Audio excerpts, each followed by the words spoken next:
we're just going to give a couple of minutes there just to let people join the webinar. It's a gorgeous evening, so for anyone who is joining, thank you very much for taking a bit of time out on a sunny evening to join us. I'm going to just chat quickly about Treo for a minute or two.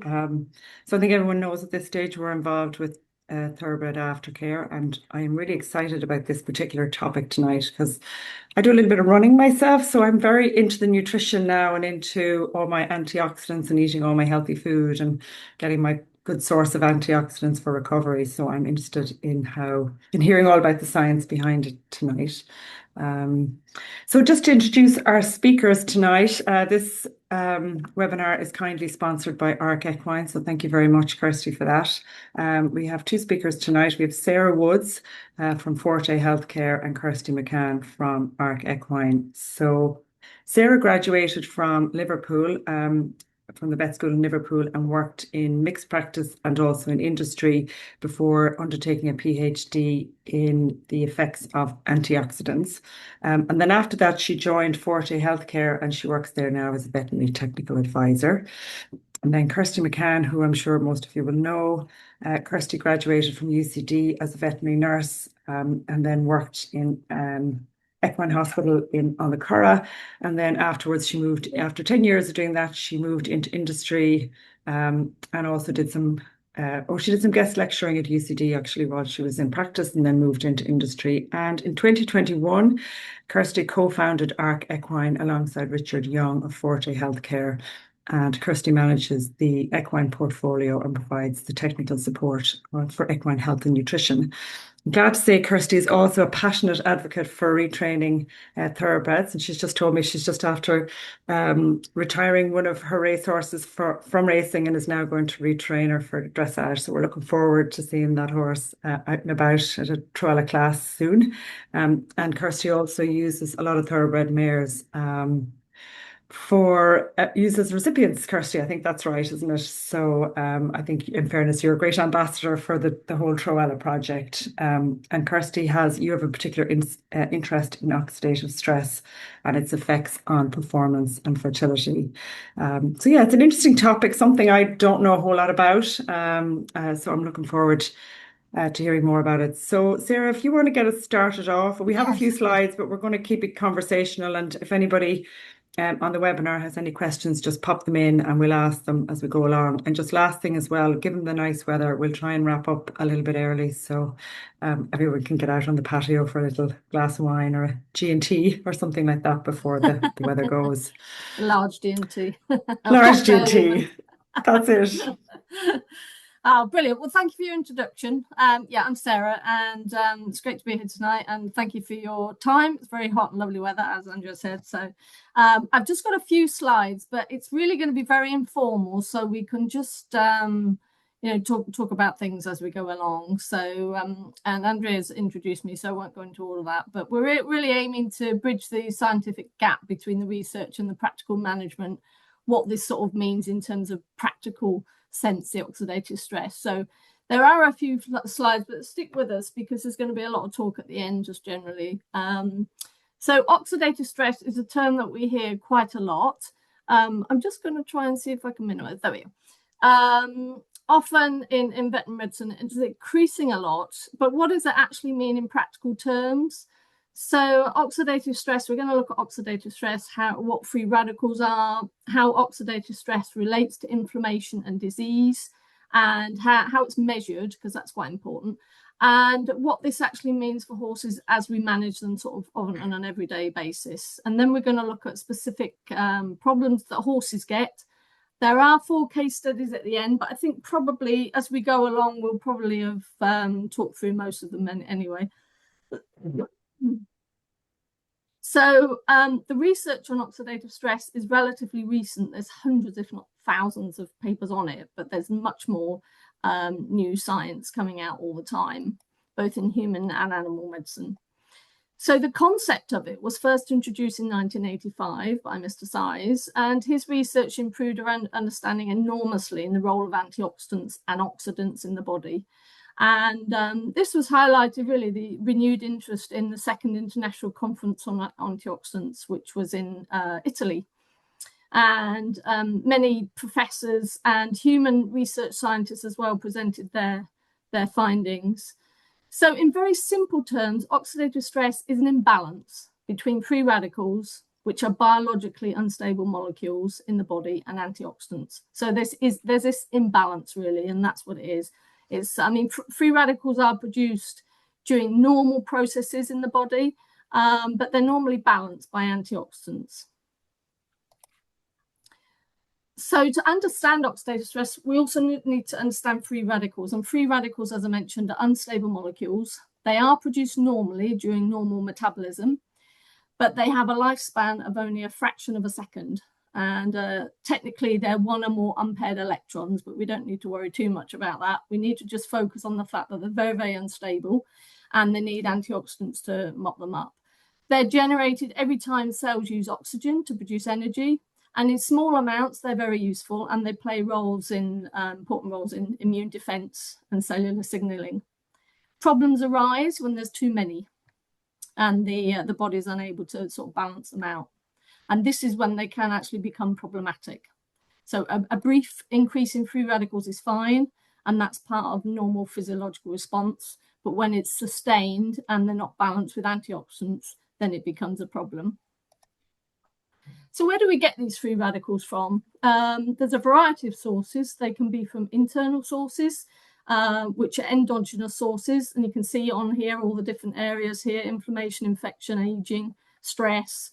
And they can also be generated externally, exogenous sources from pollution, trauma, traveling. And we're going to look also a little bit in a few slides about the specific stresses that horses have. So it's quite interesting, really, antioxidants. I'm a bit of a bore with antioxidants, but it is an area that I'm very much interested in. In humans, I'm going to interrupt. Well, sorry, Sarah, just one second. You're not a bore at all. Is this on antioxidants? Because it's actually really interesting. Are these the same for people as horses? I mean, are they similar sources? Yeah, they are. I was just going to say there is a couple of extra for humans: alcohol, drugs, and smoking. So they're the extra ones for humans. But yeah, more or less the same, really.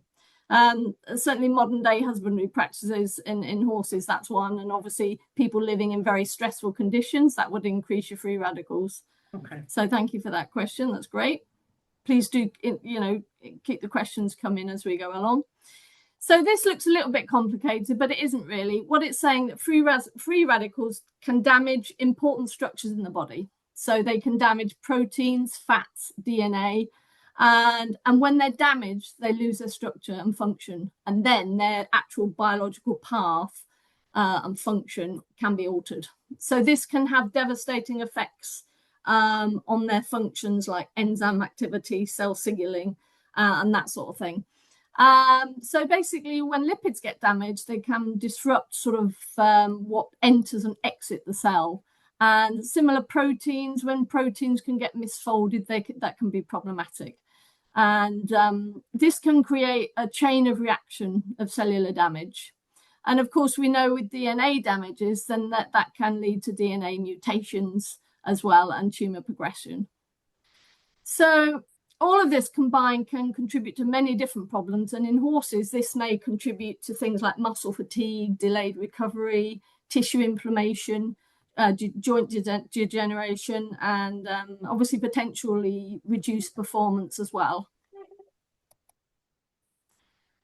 So the problem arises when oxidative stress remains elevated over a period of time.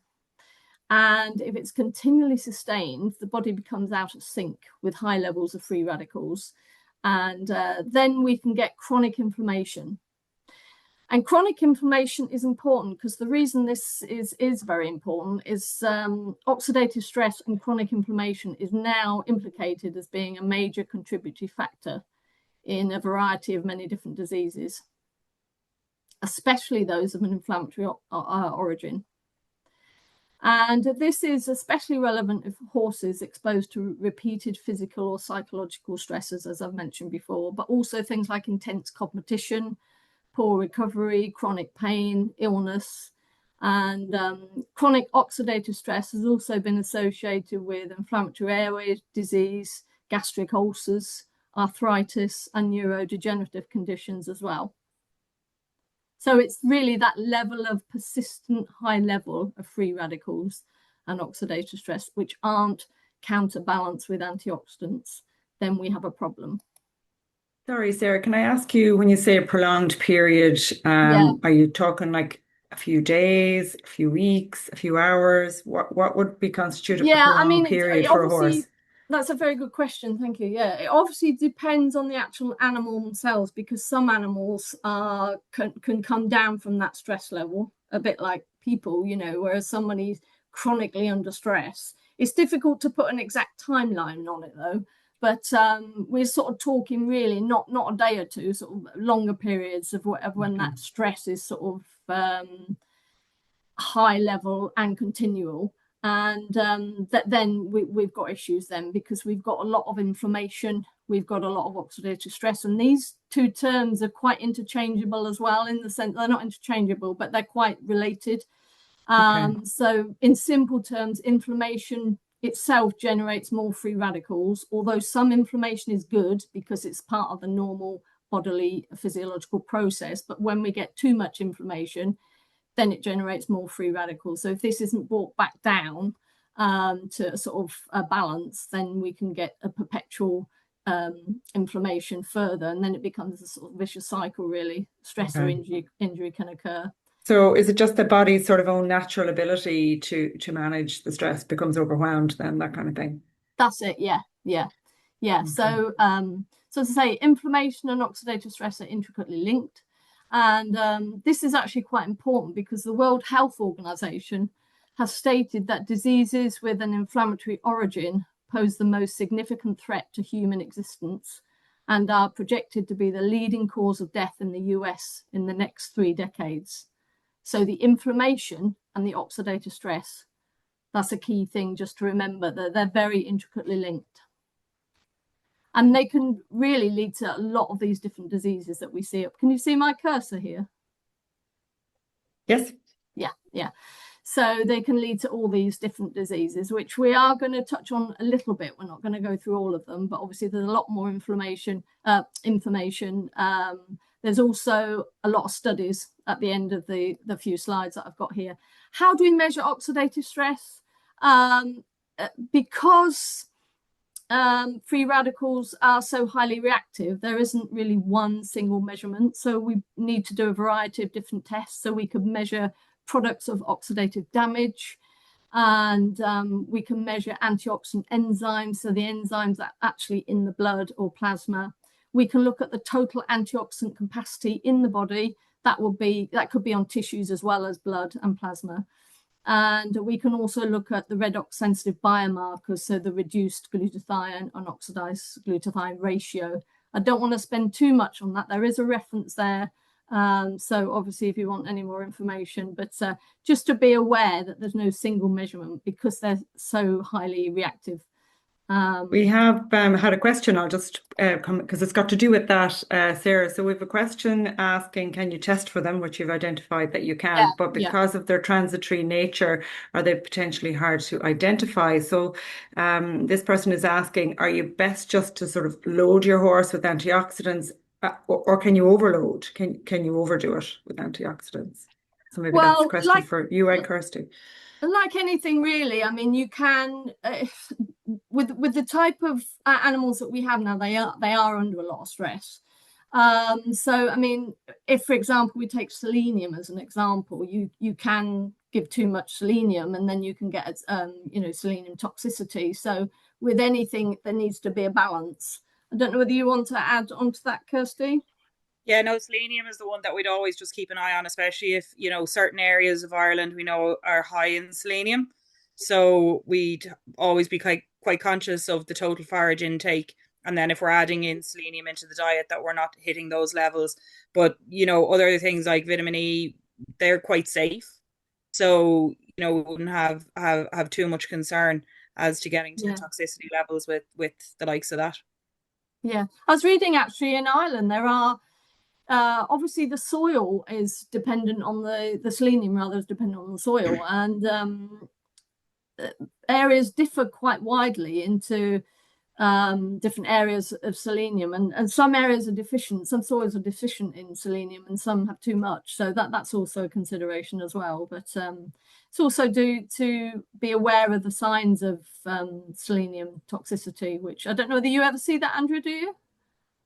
No, I haven't actually seen it, but actually this might be a good time to just briefly mention the sort of common antioxidants that we'd know of or people would have heard of. And also, I guess I know we're jumping around a little bit, but just to say, maybe talk a little bit about people having their soil tested so that they know what their land and, particularly if they're getting their forage off their own land so that they know whether it's low or high in selenium or, Yeah. what the vitamin E levels are. So I don't know which one of you maybe want to take that question.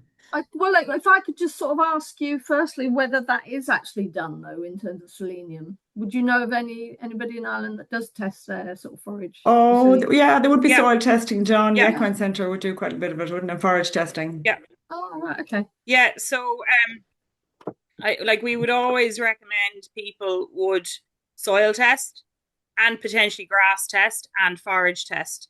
So you can actually test at the 3 stages. So you can test your soil, you can then test your grass as well, and then you can test your conserved forage. So you can then get a really good profile of what your horse is getting. There's certain areas, especially in meat, that are quite high in selenium. Unfortunately, I've seen it twice where there has been selenium toxicity, and it's not a pleasant condition. The best source of antioxidants is fresh grass. That is your number one source. So if your horse is being turned out daily and has access to fresh grass, they're going to be getting really, really good source of natural vitamin E. It's when we start taking horses out of that natural grazing environment and putting them into, stabling for long periods of time and stuff like that. Like the vitamin E in hay is much lower when it's conserved forage. So at that point, then we look at starting to supplement with various different antioxidants. And there's a huge array of antioxidants out there. And, even if you look at humans, we're always talking about our berries. So pomegranates and, blueberries and everything. And then your green leafy vegetables and your nuts and your oils and your seeds as well. So you can very much look at your horse's diet in comparison to maybe your own diet and be able to say, okay, well, I'm putting this in. I'm making sure then my horse is getting X, Y, or Z. One of the big ones that was coming out in recent years was coenzyme Q10. And everybody knows, if they're watching TV at all, you'll see CoQ10 creams for anti-aging and everything. That's right. CoQ10 is a fantastic antioxidant that we've researched and understood the effect it can have on fertility in stallions especially, and in mares as well, but to a lesser extent. But there's some kind of slightly left field antioxidants you can look at that you can then incorporate into your horse's diet. And then things like vitamin E is an interesting one because there's various different types of vitamin E. So you've got your natural vitamin E's and your synthetic vitamin E's, and your bioavailability and absorption into your horse differs depending on the source of vitamin E as well. So if you're being told by your vet to supplement vitamin E, say, for example, you have a horse who ties up and they're saying supplement with vitamin E, it is worthwhile having a conversation with a nutritionist as to the source of vitamin E and making sure you're getting the best version of it for your horse for that condition. I think I feel like the Equine Centre do a package, I think, to do soil, grass, and forage testing, don't they? They do. They certainly have, yeah.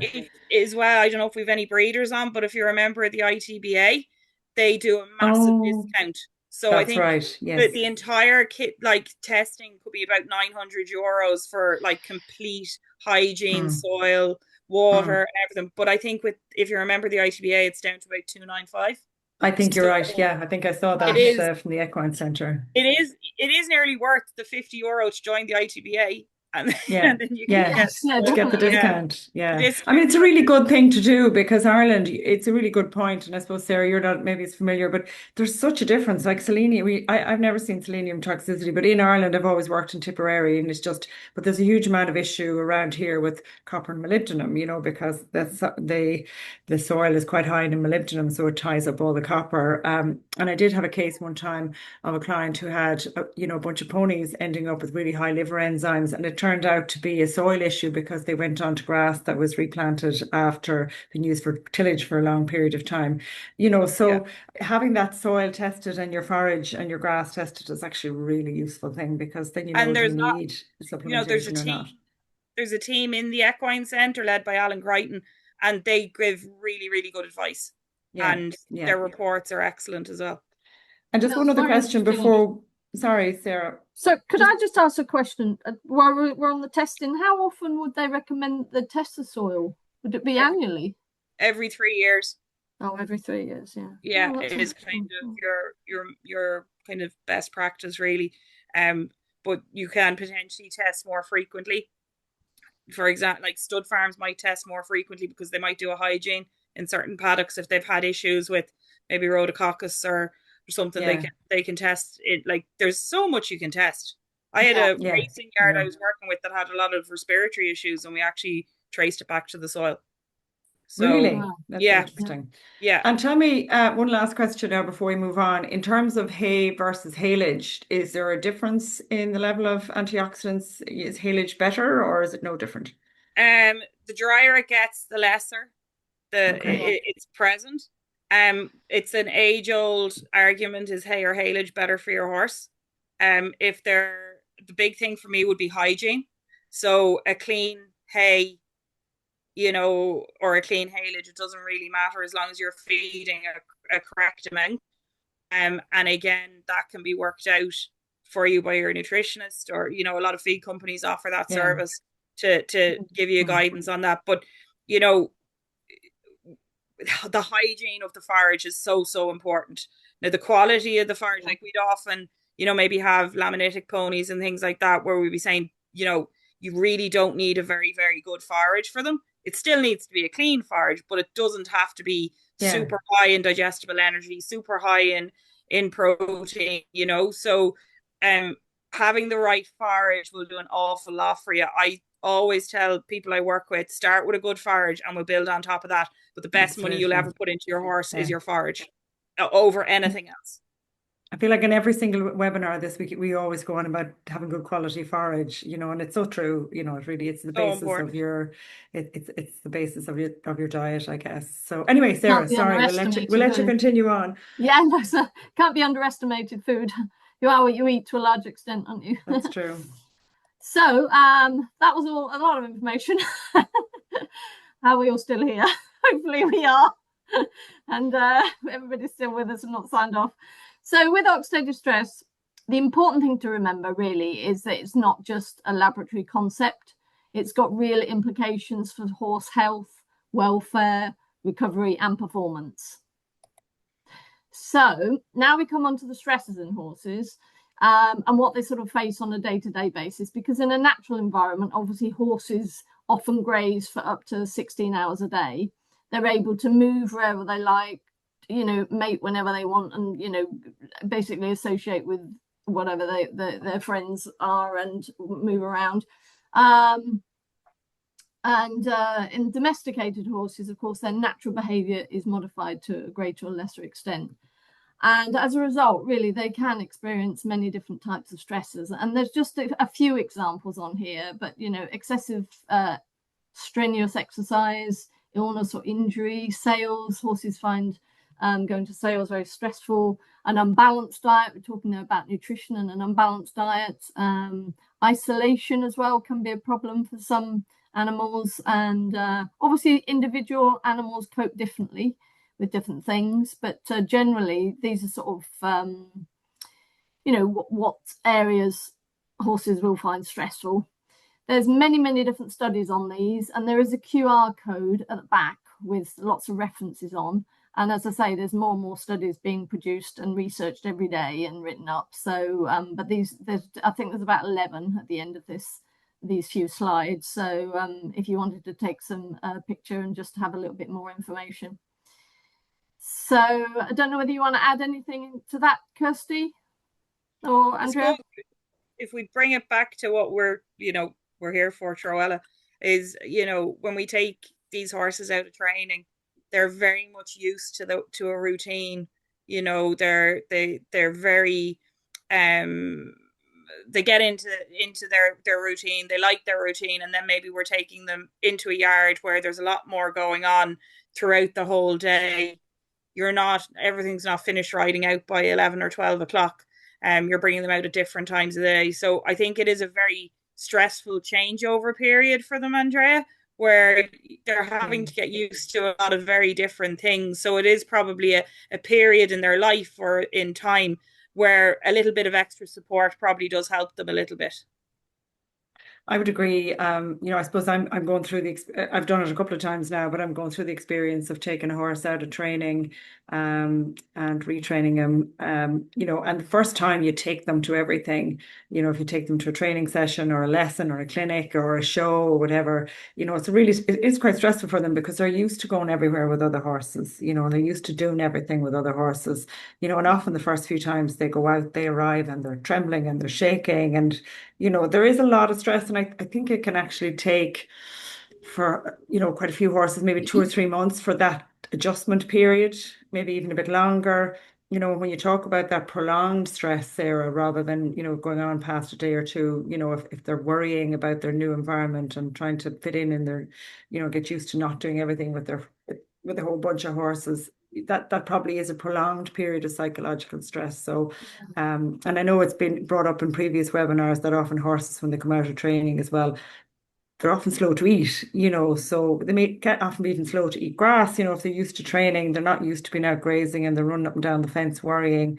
So even though they might have access to that nice grass full of antioxidants, they may not be taking it in. So it does sound like that's a good time to supplement them. Do you think, do you find that there's a lot of variability between individual animals? Coming out of training, I think most horses find the switch from training to this, this equestrianism or that sport horse environment stressful. I think some of them probably articulate it more than others, but I think universally it's a big change for them. Big change in diet, big change in routine, big change in everything. So I think it's probably stressful for all of them. Some just show it more than others. Yeah. And as you say, the eating is very, very important, isn't it? Yeah, and horses in training tend not to eat all that well, so I think they seem to nearly almost have to relearn to eat well, and so I guess that whole period is quite stressful. Have you found that, Kirsty, with horses when they switch from training to different discipline? Yeah, definitely 100%. And even like people who'd be very much have their way of doing things. And I had one lady who got no horse out of training. She couldn't understand why the horse wouldn't eat a lot of hay. She was feeding it in a hay net. The horse had no idea Right. what a hay net How do I was. get this hay? So it took it a while to figure it out. Hay on the ground and it was fine. It just got stuck into it. So they are very much creatures of habit, and they do like routine. That's the one thing I will say. And we've all kind of sometimes come across that horse that maybe has gotten very stressed and maybe tied up as a result of that level of stress. And I think that's we have to kind of be conscious as well that things like oxidative stress can lead to certain conditions. So there is a lot of research out there around oxidative stress and conditions like tying up or upper airway disease, and that. So there is links there that you can be very mindful of. And have you found, Sarah, in some of the research, there's a breed disposition, are some breeds more prone to oxidative stress, and do some of it, manage to handle it better than others, or is it across the board? There's quite a big variance. A lot of the research papers that I've looked into are mostly, a lot of them are thoroughbred. So obviously that's where the research, I suppose, in terms of finances and resources are able to be given to the thoroughbred industry. But I guess it depends very much on individuals as well. I mean, or like people, some people get very stressed about things and some people don't. But I think these, like on this screen, general stresses that the majority of horses will find stressful because as Kirsty said, they're creatures of habit, really. And so I think all these different changes they would find stressful. I think as well the stress of isolation is probably underestimated in horses. I mean, they are herd creatures. So, Exactly, yeah, if a yeah. horse, particularly if it comes out of a racing yard and goes into a premises where it's the only horse on the premises, that probably is just a really low grade chronic stress for a Yes, it horse. would be, I should imagine. Yeah, yeah, yeah. In fact, there's a slide a bit later on about that, actually, similar Okay. to that anyway. So We'll stop interrupting you, so Sarah, we'll no, let you no, on. please interrupt away. Please interrupt away. It's great. And then, it's nice if people want to ask questions as well at the same time. It's if anybody wants to chip Sarah, in, it's it absolutely might fine. be it might be nice to just explain the kind of links between immune health and oxidative stress, and how, having that abundance of oxidative stress can have that knock-on effect to immune health. And Yeah, well, yeah, sure. So when an animal is under a lot of stress, it does affect their immune system, and they're going to be more prone to develop different types of illnesses. And even in humans, when we're stressed, we're going to pick up viruses more. So, and horses are the same; they're going to develop more conditions. And so, oxidative stress is key to sort of management of it, really, and really anticipating those areas where an animal is going to be under stress, and hopefully managing it is quite important to help boost or support the immune system. So there's studies on that as well at the end of the talk here. But does that sort of answer your question, really? Or yeah. So this slide just sort of looks at how we can apply this knowledge practically. We wouldn't want to eliminate oxidative stress entirely, because it wouldn't really be possible anyway. But instead, we need to aim to support the horse's ability to regulate and recover from stress effectively. And practical strategies may include things like appropriate conditioning and recovery balance, nutrition, as we've already mentioned, sufficient forage intake, and antioxidant-rich diets if appropriate, and reducing unnecessary stress where possible, and also closely monitoring horses carefully during periods of stress or intense work. So I'm just going to go through a few case studies, and hopefully you'll find these interesting. I'm not going to go into them in great detail, but just to give you an overview and a feel for it. So we'll go on to these. So this first paper looked at recurrent airway obstruction, which is an asthma-like respiratory condition in horses. And it's been demonstrated to occur in many human diseases like chronic obstructive pulmonary disease and asthma. And with this condition, horses get airway inflammation and obstruction, and they get a lot of excess mucus. There's many different causes, and but this paper just looked at 7 healthy horses and 7 with recurrent airway obstruction. They found a significant increase in antioxidant enzymes in affected versus unaffected horses. And their conclusion was that oxidative stress is involved in the cause of the disease, which is what pathophysiology is, for those of you who don't know, of recurrent airway obstruction in horses. And obviously, with all research, further research is needed.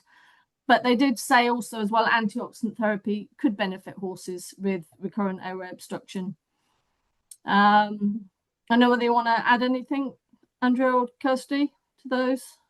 Yeah, so I suppose my question is actually it's just popped in as well, is somebody has asked, can you use antioxidants to allow you, continue to do, let's say, continue to keep up the level with horses even if they're a bit stressed? They haven't asked it exactly like that, but basically, does it allow you to get away with, maybe just keep applying a bit of pressure to the horse, or is it something that's just an adjunct to treatment? If do you know what I'm saying? That question is it a treatment in itself, or is it just something as a supportive that will help?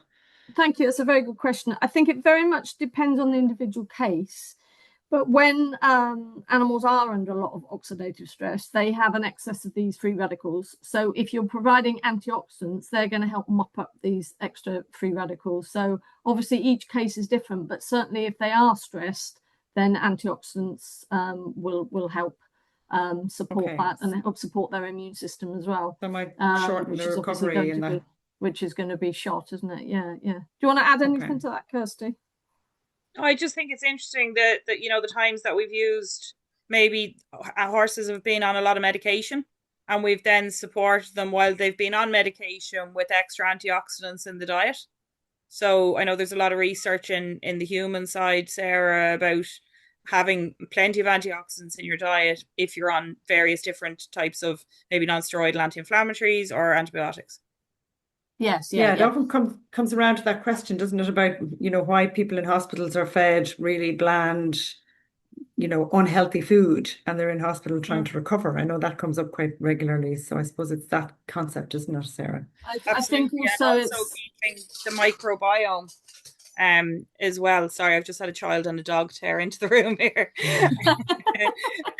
Yeah, so also I think there is a link as well, Sarah, between the microbiome and antioxidant supplementation as well, and if you're on a lot of antibiotics as well. So yeah, the antibiotics do upset the microbiome, unfortunately, and the microbiome is a big store of a lot of the immune cells. But just going back to the the addition of antioxidants if you are under stress. Certainly, if I'm getting a cold, I always take lots of vitamins, and I normally recover quite quickly. I'll never forget when I was doing my PhD in antioxidants, one of the professors had a really bad cold, bad chest infection for weeks and weeks and weeks. And he go and get all these antibiotics. I said, why don't you take some multivitamins, Barocca? He was like, no, I'm fine. Anyway, eventually he did. And he had the Barocca for a week and he felt a lot better. He may have felt better anyway, but I think certainly when our bodies are under excess stress and there's a lot of extra circulating free radicals, antioxidants are a good thing. But yeah, like you were saying, Kirsty, the microbiome is very important as well. So that's the first one. The next one is the effect of two different housing conditions on the welfare of young horses stabled. As we were saying earlier, when they do get moved around, it is stressful for them. And this study just shows how important it is to be aware that they find first-time individual stabling significantly stressful. Paired housing seems to mitigate some of these effects. So they took 36 two-year-old Dutch warmbloods, and half were stabled individually and half were in paired housing. And they found that the first-time stabling, the isolated ones, was significantly more stressed than the others. And they had increased stereotypies and abnormal behaviours. So that's quite an interesting paper as well. Just see if there's anything on there. I think that comes into that friends, forage and freedom, doesn't it? That the horses, if they have access to their friend, I know there's been some research about saying that seeing horses helps horses to a bit, but actually being able to groom another horse or touch another horse is much more beneficial to them than just seeing another horse. So those paired stablings or taking a few grills out or taking a window out of the paired stables beside each other makes a big difference. That actually the horses being able to touch each other and scratch each other is very calming for them rather than just being able to see each other. Yeah, exactly. Yeah. And in addition to the stereotypic behaviors, they also had less. They gained a lot less weight, so their heart rates were significantly higher. So physiologically, they showed that they were under a lot more stress. So that's a very interesting paper, I think, that one. And then there's just a couple more. This one's on equine gastric ulcer syndrome, and they looked at 30 horses with ulcers and 15 were healthy. They looked at various different markers, and studies show, this is interesting because studies show that over 90% of horses in strenuous work have ulcers, and they're also very common in non-performance animals, with over 50% of horses in light work having lesions without any apparent behavioural clinical signs or behavioural signs. The only definitive way is to do a gastroscopy, and obviously this requires fasting and sedation. So they concluded that oxidative stress is evident in horses with the equine gastric ulcer syndrome, and antioxidant therapy may be indicated for supportive treatment. So that's another interesting paper where they sort of suggest that antioxidant therapy might be useful in these type of cases. Is that something you see much of, Andrea? Ah, yeah, it was, an awful lot of them in the squamous ulcers in Yeah. thoroughbreds coming off the track, obviously because of their high concentrate diet. Now they do seem to respond really well to going out to the field of grass. So I guess they're probably getting, a lot of different help there. So they're getting the psychological benefit to being out, hopefully with other horses, and all the antioxidants in the grass, and also then that continuous grazing that's, preventing that acid buildup and splashing. So, I think we have had it, and we've had a previous webinar about gastric ulcers, but I think a lot of people who take on thoroughbreds maybe think that gastric ulcers are specifically a thoroughbred problem, but it's really a management problem. So if you put any horse in that situation where they're eating a lot of hard feed, not much forage, getting no grazing and only exercising, for a short period every day, they'd end up with the same ulcers. So they do seem to improve really once they get into a different management style. I think Yeah. what's really nice is that we're actually seeing a big shift with our trainers into giving forage before Mm. riding out and creating that fiber carpet. And also you see a lot more trainers now after racing having, hay for the horses in the stables Yeah, after they've ran. So I think there's a huge amount of awareness around, how important forage is for thoroughbreds for all the reasons you've said. yeah. But it's definitely, I think it's shifting in the right direction finally around Yeah, making. Yeah. I think you're right. I remember seeing a wonderful video at a talk, and they showed, a stomach full of acid, and then they gave, I think it was about a liter of chopped hay, and then scoped that horse 20 minutes later, and it had all just formed this ball, like ball of wool that was just rolling around in the stomach. And so the ability of that liter or 2 liters of hay, which is really only a couple of handfuls, to mop up all that acid before a horse would go out and exercise and jump was, it was amazing just to see it on a video. And I think from then on, I always thought, like, I've never exercised a horse on an empty stomach after seeing that, because you just rely, like, it's such a small tip, but it makes such a difference to a horse if he's galloping around the place and doesn't have acid splashing everywhere. Definitely, yeah. Definitely. Right, the next one, we're nearly coming to an end of this. So this with horses with colic, do they show oxidative stress? And they looked at different types of colic, non-strangulating colic and strangulating colic. And they looked at different oxidative stress biomarkers as well. So they looked at the enzymes and the total antioxidant capacity. And they found that colic affected horses had higher oxidative stress markers and reduced total antioxidant capacity.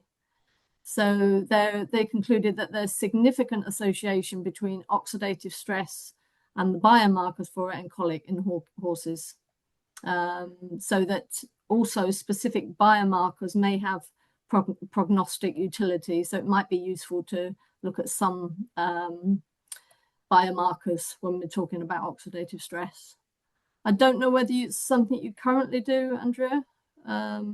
No, I have to say I'm out of practice at the moment for the last year or two, but it's not something Right. we're routinely doing in our clinic, testing for oxidative stress biomarkers. So I don't know, Kirsty, whether you've come across it as a kind of regular commercial test. I think it's probably a little bit still in the research space in Ireland. I certainly don't see it, or we don't have it being requested for as a routine test I at the think moment. possibly over in the States because they've kind of led the way in the research on this. So, Work Bailey and Washington State University is kind of one of the lead kind of clinicians that's investigating this, and I know they do it over there. So it's probably one of those things that it might take a little bit of a while to come to this side of the water, but it's definitely getting used over in the US. Okay. And are they finding it a good prognostic indicator then? So they find, if the levels are high, that they can say that this horse is more likely to have a poor outcome. Is that fairly reliable when they're testing? Yeah, I think it's in its early stages, the work that he's doing in relation to Yeah. this. All his previous work, he's done a lot on stallion fertility, and he's done a lot on, you know, muscle issues and things like that. But definitely, I think this is a kind of a new area that they're doing a little bit in now. So it's probably still fairly early stage. Okay. We'll have to hold that space, Sarah. It'll come eventually, I guess. And I guess if we did do the actual, we tested for the biomarkers and found that animals were under stress and had these, you know, a reduction of antioxidant enzymes, then certainly that would be another reason to be giving antioxidants, you know, extra. So one question we've just had come in there, somebody has asked, you know, which comes first? Does the oxidative stress cause the colic, or does the colic cause the oxidative stress, or is it a sort of a vicious cycle that one causes the other, which That's makes the the colic billion-dollar worse? question, isn't it? Right. That's the billion-dollar question. Come back in 5 years' time, we'll have the answer to that one. Chicken and egg situation, probably a mixture of both. And you know, when animals are under stress, then the inflammation goes up. It's just like a vicious cycle. So yeah, I think they're so intricately linked, it will be difficult to distinguish. But certainly, that's a very interesting paper, and that paper is 2026, so it's hot off the press there. Right, very good. Really good. Right. Okay. So what we're going to conclude then is oxidative stress is an imbalance between free radicals and antioxidants. And this area of research is really increasing in both human and animal medicine. And an excess of free radicals can lead to chronic inflammation, reduce immunity, and contribute to many diseases in humans and animals. And there's lots of documented studies now which show common equine stresses can lead to an excess of free radicals, which in turn can lead to inflammation and oxidative stress, which can increase then disease susceptibility, which is what we've sort of been talking about. This is a case study. Just before we go, do you want to add anything to that? Sorry, Kirsty or Andrea. Yeah, I have a question, but maybe we'll do the case study first, and then there's a couple of questions here. So if you want to do the case study, and then we can go through the questions then. Okie dokie. So this is a 4-year-old gelding and travelled from Ireland and not eating for about a week, off sorts, not himself, just seemed to lose enthusiasm. So this is the first study, the first picture, sorry, and his coat was dry, dull and brittle, and he had visibly lost weight and just wasn't able to do really any training at all. And he was given Viacid, and which is antioxidant based. He was given 60 mils daily, and he ate straight away after having Viacid, and within 24 hours he was eating and looking much better, and within 72 hours he was trying to kick the door down. This is very recent, this case study, and within a week then it was a huge difference in his ability to train, and he's still on Viacid and he's doing very, very well. So this picture is a 3-week period, so this is the first one that was taken, obviously, in 3 weeks later on the Viacid. So much, much better. So what was your question? Sorry, you were going to. Well, just before that, just with that question, had that horse any shipping fever? Did he need to have antibiotics as well, or was it just did you feel it was just the stress of the transport that it was made him... it was stress of transport, and just very much just came off his food. Yeah. And there was probably an ulcer element to it as well, you know. Yeah. The whole thing. So the main thing was to get him eating again, and then and after that he just kept going and improving. I think a lot of the time is if you can keep them eating, so like that, getting food into them in any shape or form. So yeah, so the product used there was an antioxidant based product. So that brings me to the couple of questions about antioxidants. So I've had a question where somebody's asked, so let's say your horse has reasonable access to grass and is eating his forage and his normal feed. You know, should you give extra antioxidant supplementation on the days when there's a big workload, or is it something that horses should have the whole way through the competitive season? You know, so is it something a bit? So I suppose when I do a bit of running, I'll often just take some creatine when I've done a run, and then I won't take it on a day when I'm not doing a run because I feel like I need that extra bit for recovery. Is it like that with antioxidant supplementation if you're using a supplement, or is it just something that if you feel it's just there isn't adequate in the diet for the horse, then that you need to supplement it on a daily basis? I think if you're supplementing any product, there's going to be an antioxidant element to it, even down to linseed oil. So that's going to be a source of omega-3 fatty acids and vitamin E. So without even realizing that you're consciously doing it, you're probably doing it anyway. A lot of electrolytes will have vitamin E in them. you'll have a lot of B vitamin supplementation as well in various different forms, even in balancers as well. They're quite high in antioxidants. So sometimes you're hitting a lot of the boxes without actually realizing you're ticking those boxes. Where I see the benefit of very targeted additional supplementation is if you've maybe got a lot of competitions, you're going out week after week. There's a lot of travel, maybe the heat the way it is the last couple of days, I know people are starting to think about going to the likes of Mullingar at the weekend. There's a big show there. I would think at that point it's very important to maybe do additional supplementation. But I think if you actually look at the labels on what you're giving your horse, there's quite a bit of antioxidant supplementation and support already in it. Okay. And then I have another question. This is a question from me myself. So when you go off somewhere for the day, I guess, or you go off for a weekend to a show, it can be hard to keep a horse in its normal routine.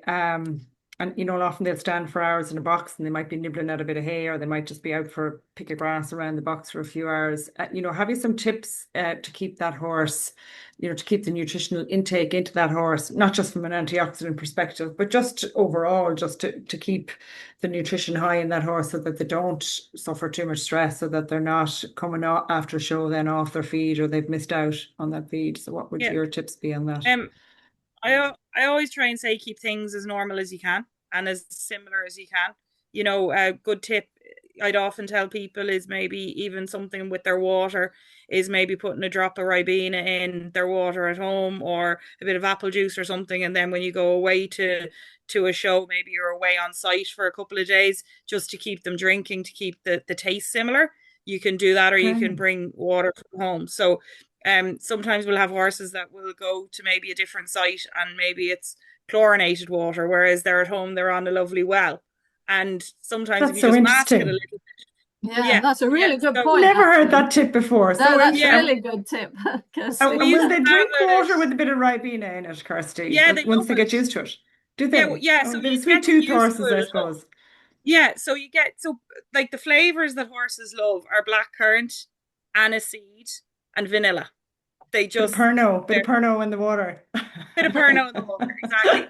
So it was something that I kind of came up with when I was dealing with a lot of riders who were traveling a lot around to various different countries, and they'd maybe have the most beautiful well water at home, and then they go to a show where it was chlorinated water, and they'd be like, they're not drinking, and then they'd be putting lots of electrolytes in to try and get them to drink, and whereas it was quite simple, just give them something that tastes similar to when they're at home. Because I've heard of people adding a bit of salt to feed to try and make them drink, but this sounds like a much better tip to me. So in a normal bucket, in your normal normal size bucket, how much would you be putting in? I just literally like a capful, maybe 10 mils max. So it's just a little bit, and it doesn't take very much to get them to do it, but it has been a game changer between them drinking and not drinking. Something so simple and so effective. Wow.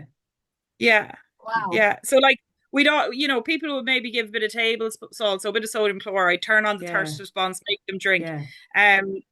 But you do have to be quite careful as well with, keep your electrolytes in balance, and they're in if they're sweating a lot and that. And then when it comes to their feed, I plead with people, please do not make up your feed in little plastic bags with their supplements in it, and then expect it to taste nice 2 days later after you've made it up. So have your feed fine, and then have your little bags with whatever you're putting in. But don't expect 60 mils of linseed oil to taste nice in 2 days on top of your mix, So little things like that. And then obviously if you can keep the forage the same as what they have at home, but some, events will have their own forage, and it's not always suitable. I would often say sometimes maybe it's a good idea to look at the likes of the bagged haylage and bring that up with you so that you know exactly what you're feeding. So it's kind of just try and keep everything as you can. Bring them out for plenty of walks, lots of people time and getting them out. And and if they don't, if they are bad eaters when they're away, things like B vitamin supplementation can be really, really good Yeah, to support appetite. So we do that quite a bit as well. I found B vitamins always really help horses eat, and I guess looking at your Viasat product, so maybe the B vitamins and that would help stimulate the appetite. They seem to work particularly well in horses, B vitamins. Absolutely, yeah. And kind of an area we touched on briefly before was about sales. And we're bringing maybe some of these young horses, especially on the thoroughbred side, we'll be bringing them to sales complexes. They are literally a cesspit for disease.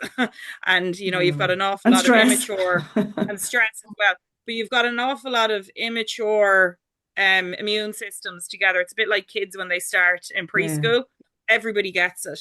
So it's not unusual for horses to come out of the sales complex being a little bit unwell and a little bit run down. So it is a good time, a bit like that. If you were a person, you might take your Barocca or your Revive Active or whatever. It's a good idea to maybe support your horses a little bit with a multivit as well. And just in terms of, other than the selenium, are there any of the antioxidants or the vitamins that we need to worry about over supplementing? Not really, Selenium is because the main one, isn't it? Sorry, go on. like you've got very safe levels of vitamin. So I suppose your fat soluble ones, your A, D, and K, they're stored in the liver. So maybe you just have to be, if you've got a lot of contributing factors, it's worth speaking to your nutritionist to just make sure that you're okay. But selenium is kind of one we'd be worried about, and then your water soluble vitamins we're not really worried about, because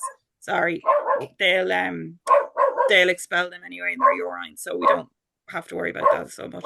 Excuse me. I'm just going to pop this other slide up in if anybody does want to. Don't know whether you can take a picture of the QR code for the extra studies that there are on antioxidants. There's quite a few there. There's 11 altogether, including the ones that we've mentioned. And it's actually a really interesting topic, because I think certainly up until recently I wouldn't have paid a huge amount of attention to what horses eat. I just think, well, as long as they have grass, and as you say, grass is the best food for horses. But when they're in heavy competition or heavy work, well, then they're not going to get an awful lot of grass. And I think it's something that's really interesting. And I think as I've got more interested in human nutrition, we're so fussy ourselves about what we eat, and then sometimes not that fussy for our horses. I'm certainly not that fussy for my dog about what she eats. But at the end of the day, we are expecting them to perform well and be athletes. So, I think you are what you eat, and I guess our yeah. So So I think that is your dog, Kirsty, telling us that it's nearly time to wrap up.